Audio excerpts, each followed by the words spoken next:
If you vanished tomorrow, would your last post be a legacy or a latte?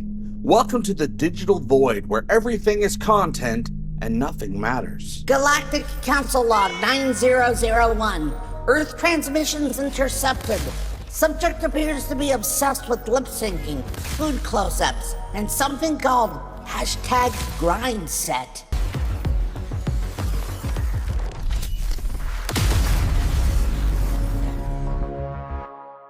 Hey gang, welcome back to Egotastic Fun Time, the only show brave enough to doom scroll for science. Today we're diving into the cosmic insignificance of your social media feed.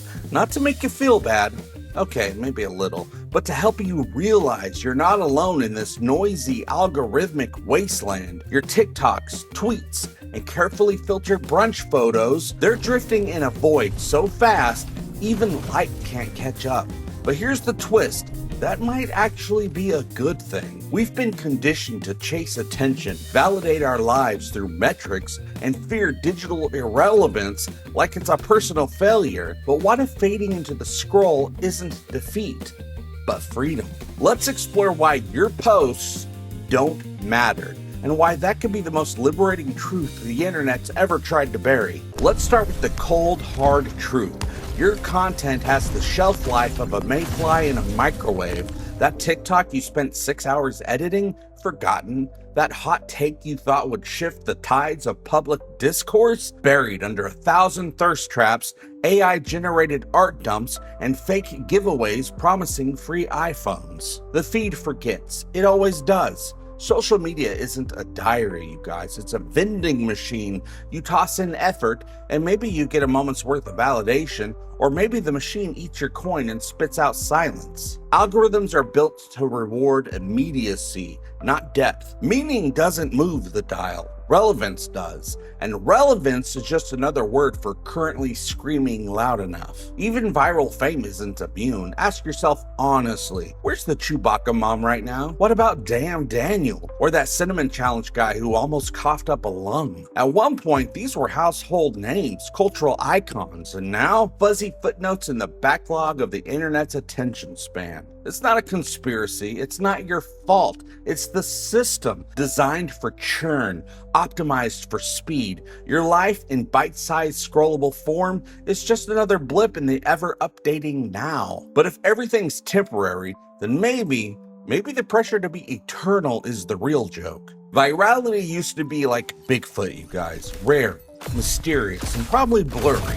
But now, everyone's trying to trap it with a ring light and an optimized thumbnail. We don't stumble into fame anymore. We schedule it, plot it, reverse engineer it like it's a science experiment. Post on Tuesday at 3 p.m. Use this trending sound. Add 7 hashtags, but not more than 11, or the gods of engagement shall smite thee. But virality?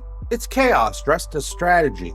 It isn't earned. It's bestowed by an algorithm designed to reward volatility over value. One minute, your pet parrot is yelling obscenities and gaining 1 million views. The next, nothing but digital tumbleweeds. And when lightning does strike, you better perform, bud. You better dance harder, better edit cleaner, because once you go viral, the world doesn't wait to see what you'll do next. It demands it. That pressure, it breaks people. Burnout isn't a byproduct of success online, it's practically built in. Worse, virality distorts creativity. People stop making things they love and start making things that might trend. And in the end, most of it fades, because what the algorithm giveth, it taketh away. If you've never gone viral, congratulations, you might have dodged a bullet. Everyone is a brand, and that's the problem. Remember being a person before every hobby became a niche? Before you had to ask, what's my aesthetic? Before posting a selfie? Back when you could eat lunch without setting up a lighting rig? We're all brands now. We're told to pick a lane, stick to it, and market ourselves like a startup trying to pitch our personalities to investors. Your cat? Content pillar. Your workout? Branding opportunity.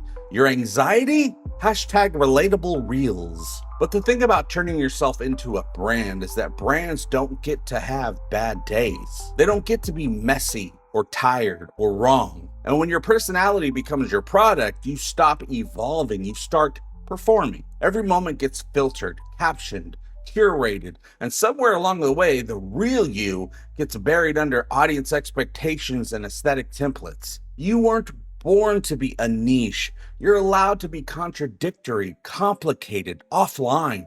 You don't need a content strategy for your soul. There is too much content. You know it. You feel it. The algorithm keeps offering more creators, more sounds, more angles, more tutorials on how to film your lunch like it's a Christopher Nolan epic. We've entered the age of infinite media, and with it comes infinite sameness. Everything blends together now. Every dance is a remix. Every hot take sounds like it came from a teleprompter written by AI.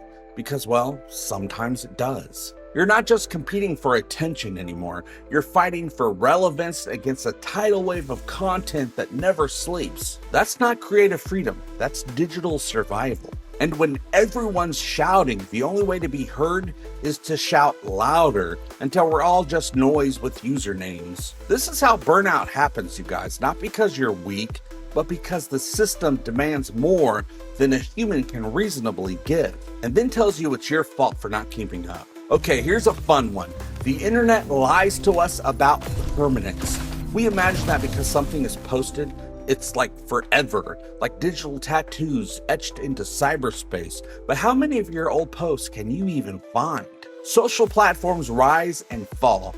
Features disappear, archives glitch, YouTube channels vanish in DMCA strikes, TikToks get shadow banned, X, formerly Twitter was better, even though Twitter sucks, might not even exist next year at the rate it's spiraling. Digital legacy is just a fancy term for content that hasn't been deleted yet.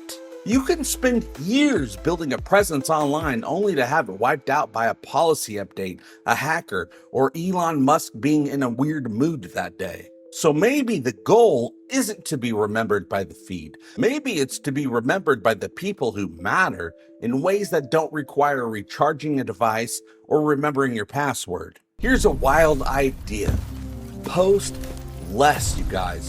Don't worry, I'm not asking you to delete your accounts and live in a cave. Just breathe. Let go of the pressure to perform every moment. The world will still keep spinning if you don't live stream your walk to Starbucks.